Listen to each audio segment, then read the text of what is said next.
पत्नी को चाहिए पति की सेवा करे, चरण दबाए, आज्ञा का पालन करे, और पति को चाहिए कि वह स्त्री का, नारी का सम्मान करे। पुरुष को कभी भी स्त्रियों पर हाथ नहीं उठाना चाहिए। महाभारत में पितामह भीष्म मर गए, लेकिन उन्होंने सामने खड़ी शिखंडी, जिसे वह स्त्री मानते थे, उस पर उन्होंने हाथ। भारत का पुरुष कभी भी महिला पर हाथ नहीं उठाता, और जो पुरुष महिला पर हाथ उठाता है वह पुरुष नहीं है। इसलिए नारियों पर कभी हाथ ना उठाओ। हाँ, डांट देना ठीक है, समझा देना ठीक है, पर हाथ उठाना ठीक नहीं है। पत्नी पर, स्त्री जात पर हाथ नहीं उठाना चाहिए। मैया जी, पुरुषों को चाहिए, अच्छा आज बहुत सारे पुरुष होते हैं वह अपनी पत्नी को पांव की जूती मानते हैं। बहुत सारे पुरुष होते हैं वो अपनी मर्दानगी में रहते हैं, हम तो पुरुष हैं, बड़े हैं, हम तो कमा के लाते हैं, तुम तो हमारे पांव की जूती हो। भाई साहब देखो, नारी पांव की जूती नहीं होती, नारी सिर की पगड़ी होती है, जो कि आपका गौरव है, आपका सम्मान है। एक नहीं, दो दो कुलों को संवारती है स्त्री। इसलिए आपके बच्चे को जन्म देने वाली वो जननी है, आपका वंश बढ़ाने वाली वो माता है। इसलिए नारी का सम्मान किया जाए, नारी का अपमान ना किया जाए। कोई पुरुष कहे कि मैं ही सब कुछ हूं, पत्नी कुछ नहीं है, तो फिर साहब तुम अकेले क्या कर लेते? हाँ, यदि पुरुष बाहर निकल के कमाता है तो घर की व्यवस्थाएं करना भी आम बात नहीं है, जो कि महिलाएं घर का सारा काम करती हैं, घर को मेंटेन करती हैं। यदि आप बाहर से पैसा कमा के लाते हैं तो घर का मेंटेन नारियां करती हैं। जरा तुम एक दिन करके देख लो, पता चल जाएगा। इसलिए नारी को कम ना समझा जाए। 50 पुरुष है तो 50 नारी है, 50-50 100। अब पुरुष कहे मैं 51 हूं, तू 49 है, तो ये पुरुष की सोच गलत है। नारी कम नहीं, पुरुष ज्यादा नहीं, तुम दोनों साइकिल का पहिया हो। साइकिल में 2 पहिए होते हैं। अब बताओ 2 पहियों में कौन सा पहिया महत्वपूर्ण है और कौन सा पहिया हम निकाल के फेंक दें? बताओ। साइकिल के 2 पहियों में कौन सा ज्यादा महत्वपूर्ण है? बताओ। उसे रखते हैं, बाकी फेंक देते हैं। कौन सा? अरे भाई, साइकिल तब चलती है जब दोनों पहिया मेंटेन हो, दोनों बराबर हो। बस गृहस्थी की गाड़ी के 2 पहिए हैं, पति और पत्नी, दोनों को बराबर की भागीदारी से, बराबर की समझदारी से चलना। यदि आप दोनों समझदारी से चलेंगे तो आपकी गृहस्थी की गाड़ी बहुत अच्छी चलेगी। और यदि एक को अहंकार आ गया, पत्नी को या फिर पति को, तो आपका बस गृहस्थ जीवन नरक बनता चला जाएगा। इसलिए समझदारी से गृहस्थी चलती है, एटीट्यूड, अहंकार से गृहस्थी नहीं चलती। अब पत्नी अहंकार करने लग जाए, मैं तुमसे ज्यादा कमाती हूं, पुरुष ज्यादा अहंकार करने लग जाए, जानती नहीं है मेरे कारण तू बड़ी बड़ी गाड़ियों में घूम रही, तेरी औकात क्या थी? हाँ, तेरे बाप के यहाँ तो क्या था, मेरे यहाँ देख ये है। तो आप अपनी पत्नी को ऐसे ताने मारेंगे तो क्या पालेंगे? क्या हासिल कर लेंगे अपनी पत्नी को ताने मार के? अब जैसी है तुम्हारी है। शादी के पहले तुम्हें सोचना चाहिए था कि किस बाप की बेटी से विवाह करें, किस बाप की बेटी से ना करें। अब विवाह कर लिया है तो ताने ना मारो, उस रिश्ते को निभाओ, यही तुम्हारी समझदारी है, निभाओ। अब ताने मारने से कोई समाधान तो निकलना नहीं है। इसलिए समझदारी यह है कि जो, और मैं आपको बता दूं, रिश्ते सबके भगवान तय करते हैं, रिश्ते सबके भगवान बनाते हैं। हमें तो मृत्यु लोक में आके केवल उन रिश्तों को निभाना होता है, तो बड़े प्रेम से निभाओ, लड़ाई झगड़े में कुछ नहीं रखा। पति जो है, जैसा है, अच्छा है। तुम्हारा पति गोरा है, काला है, गरीब है, अमीर है, ठीक है, अब निभाना है। अब बाप को, अरे मेरे पिताजी ने गलत किया, ऐसे लड़के से मेरा विवाह कर दिया ना। पहले कहाँ थे तुम्हारी आंखें? पहले नहीं थी, पहले देखना सुनना नहीं था। इसलिए पहले सब देख लो, लड़की अच्छी है कि खराब है, लड़का अच्छा है कि बुरा, पहले निश्चित कर लो। शादी के बाद मुंह ना बनाना, फिर रिश्तों को निभाना। अब जैसी है और जैसा है वह आपकी है, वह आपका है। रिश्तों को निभाना सीखो, रिश्तों को बिगाड़ने से कोई फायदा नहीं। तो नारी पांव की जूती नहीं, सिर की पगड़ी है।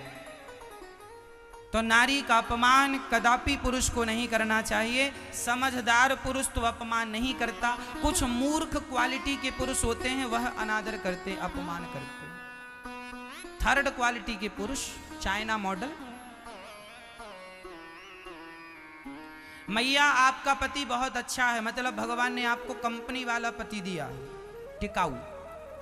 आपका पति बहुत खराब है, चाइना मॉडल ईश्वर ने पकड़ा दिया, सस्ता वाला। क्यों किया महाराज जी हमारे साथ भगवान ने ऐसा? क्योंकि तुम्हारा बजट कम था। जिसका जितना पुण्य होता है उसको उतना अच्छा पति मिलता है, जिसका पुण्य कम भगवान उसको सस्ता वाला पकड़ा देते हैं। बात बात में गुस्सा करता है, बात बात में शराब पी के आ जाता है, मारता है, ये सब चाइना मॉडल है। और जो पति अपनी पत्नी का सम्मान करता है, इज्जत करता है, ये बढ़िया कंपनी वाला पति है। ईश्वर ने खूब बढ़िया दिया आपको, बड़ा पुण्य ज्यादा था। अच्छा, कुछ पत्नियां भी ऐसी होती हैं, छोटी सी बात में झोला उठा के मायके चली जाती है, सब चाइना मॉडल है। जो पत्नियां बात बात में गुस्सा करें, ये सब चाइना मॉडल है। अच्छी क्वालिटी की पत्नी, कंपनी वाली वो पत्नी होती है जो पति के कुछ कहने पर भी कोई उत्तर ना दे और अपने रिश्तों को ईमानदारी से निभाए और निभाती हुई आगे चलती जाए। ये नारी समझदार है। ईश्वर ने आपका पुण्य ज्यादा था तो बहुत अच्छी नारी दी, पुण्य कम थे तो सस्ती वाली पकड़ा दी। अब आप देख लो, आप सस्ते हो कि महंगे हो। इसलिए जरा अपनी क्वालिटी बढ़ाओ। बात बात में गुस्सा करने वाला आदमी थर्ड क्वालिटी का होता, दो कौड़ी का, इसकी कोई वैल्यू नहीं। जो रिश्तों को समझे ही ना, रिश्तों को निभाए। एक बहन मेरे पास आई, महाराज जी हमारी बहू भाग गई, मायके चली गई। क्यों चली गई? बोले वो रोज कहा करती थी बड़ी बड़ी होटलों में ले चल के हमें भोजन कराओ। अब हमारी इतनी हैसियत थी नहीं कि उसे बड़ी बड़ी होटलों में भोजन कराएं, और हम कहते बहन घर में खा, बेटी घर में खा, बेटी घर में खा। घर में खाती नहीं थी और उसने अपनी माँ को कहा कि माँ ये तो हमें घुमाने नहीं ले जाते, कुल्लू मनाली बिल्कुल नहीं ले जाते, हाँ, और बड़ी होटल में खिलाते नहीं है। माँ ने फोन लगाया, चल घरे आ जा, क्या जरूरत है ससुराल में रहने की। माँ ने बुला लिया, अब तलाक के कागज भिजवा दिए। संसार में, समाज में कुछ ऐसे मूर्ख भी हैं जो खाने पीने के नाम पर भी रिश्ते तोड़ देते हैं। अब भाई पति की जितनी हैसियत है उतना ही तो घुमाएगा। जरूरत से ज्यादा कहावत है, जितना चादर हो उतना पांव पसारना चाहिए, उससे ज्यादा पांव पसारोगे तो पांव खाली बाहर चला जाएगा। इसलिए मेरी माँ, किसी भी प्रकार से रिश्ते को टूटना ना पड़े, रिश्तों को तोड़ना ना पड़े, रिश्तों को निभाना है जैसे भी निभाना है। हंस के निभाओ, रो के निभाओ, पर निभाओ। तोड़ देने से समस्या का समाधान नहीं। समझ में आ रही है बात मैया? अच्छा, एक बहुत बड़ी रिसर्च सामने आई है, वह मेरी रिसर्च भी है और साइंटिस्टों की रिसर्च भी है। लड़की का घर बर्बाद करने में सबसे ज्यादा हाथ उसकी मां का होता है।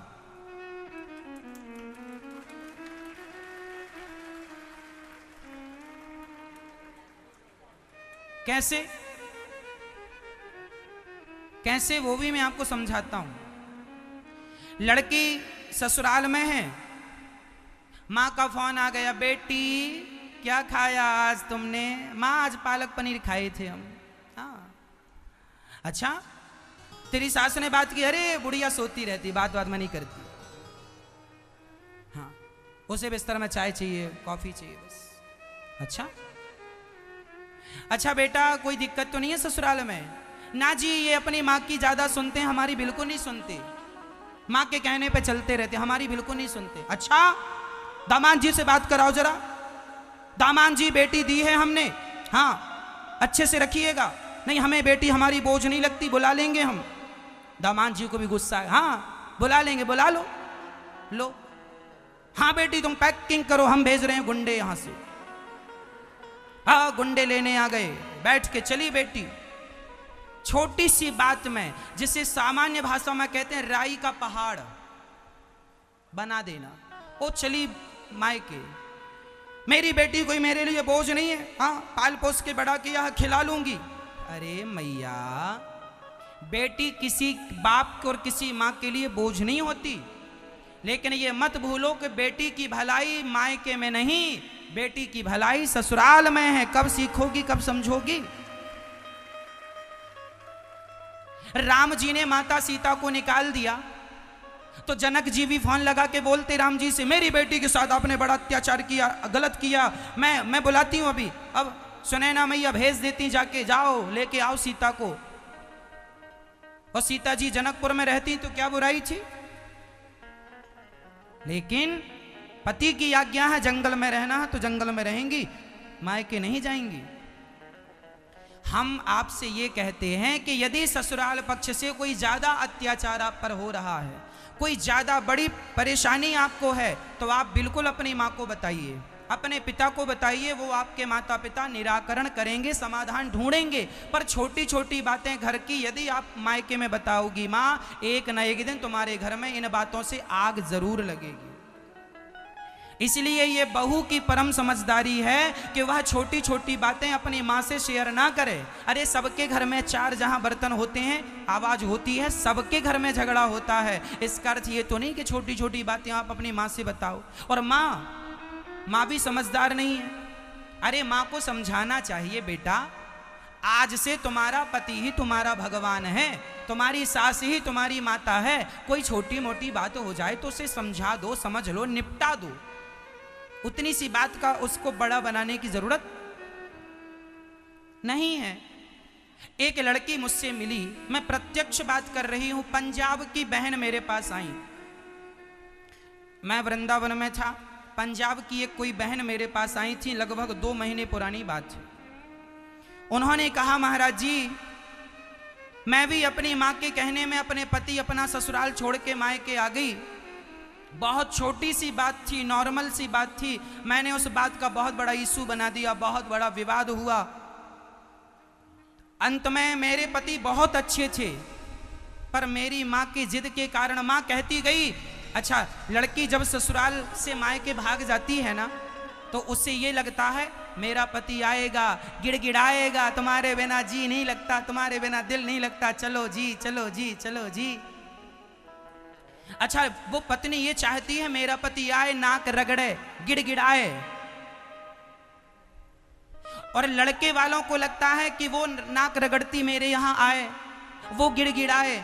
और तुम्हारी इस अकड़ के कारण रिश्ते टूट जाते, ना तो ये जाता है ना तो वो आती है। लड़की भी छोटे बाप की नहीं बनती और लड़का भी छोटे बाप का नहीं बनता। तू गई है तो तू आ, मैं लेने क्यों आऊं? एक को झुकना पड़ेगा तब रिश्ते बचेंगे। दोनों अकड़ के खड़े हो जाएंगे तो रिश्ते टूट जाएंगे। एक लड़की मेरे पास आई, महाराज जी मैं अपनी माँ की बातों में आ गई और अपने पति अपने ससुराल छोड़कर आई। और क्या हुआ, मैं माँ के पास रहती गई, मेरे पति ने तलाक देकर दूसरा विवाह कर लिया। और मैं अपनी माँ के घमंड में रहती गई कि मेरी माँ तो है, मेरा बाप तो है। लेकिन मेरे माँ बाप जब गुजर गए तो मेरी भौजाइयाँ ताने मारती हैं कि तू अपने पति की ना हो सकी तो हमारी क्या होगी। माँ का तब तक है जब तक माँ जिंदा है, माँ के मरने के बाद तुम्हारी भौजाई लात मार के निकालेगी। ससुराल जैसा है बढ़िया है, ज्यादा माँ की अकड़ ना दिखाओ, बाप की अकड़ ना दिखाओ, समझदारी से चलो, वरना कल को रोने के लिए आंसू नहीं बचेंगे। ये समय सबके सामने आकर खड़ा होता है, समय समय पर होता है, समय समय की बात। राम जन्म का दिन बड़ा, कृष्ण जन्म की रात। जो व्यक्ति समय को ठुकराता है एक बार, समय उसे ठुकराता है बार बार। विश्वास ना हो तो आजमा के देख लेना, लेकिन बहुत महंगा पड़ेगा ये आजमाना। ससुराल जैसी है, अच्छी है, माँ मर जाएगी, बाप मर जाएगा, ना भाई काम आएगा ना भौजाई काम आएगी। इसलिए माँ बाप के कहने से अपना रिश्ता ना तोड़ो। जैसा भी तुम्हारा पति है वो तुम्हारा पति है, निभाओ। भाग जाना समस्या का समाधान नहीं है।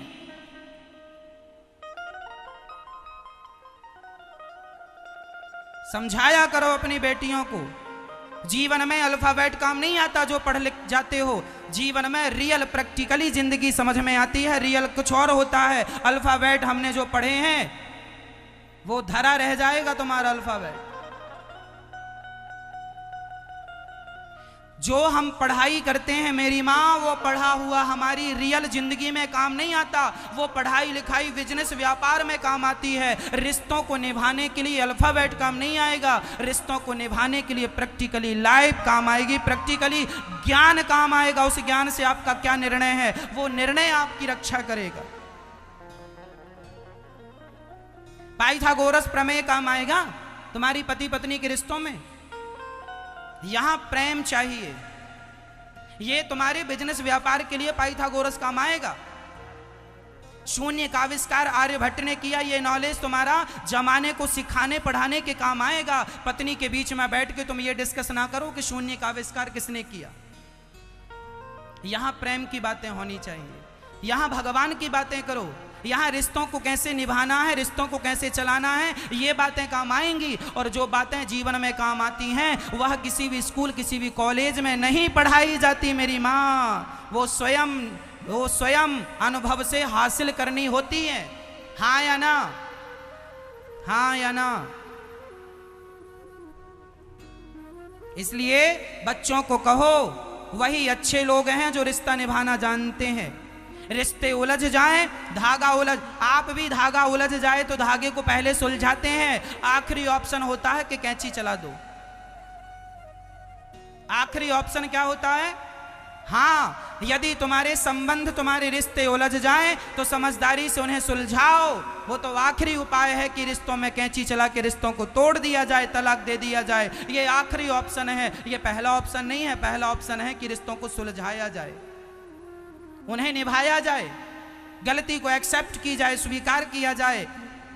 कोई पति पत्नी बुरी नहीं होती मेरी माँ। तुम्हारे बीच में जो कहते हैं शीशा गलती से टूटता है और रिश्ते गलतफहमियों से टूट जाया करते हैं। पत्नी के अंदर गलतफहमी हो गई, पति के अंदर गलतफहमी हो गई, रिश्ता टूट जाएगा।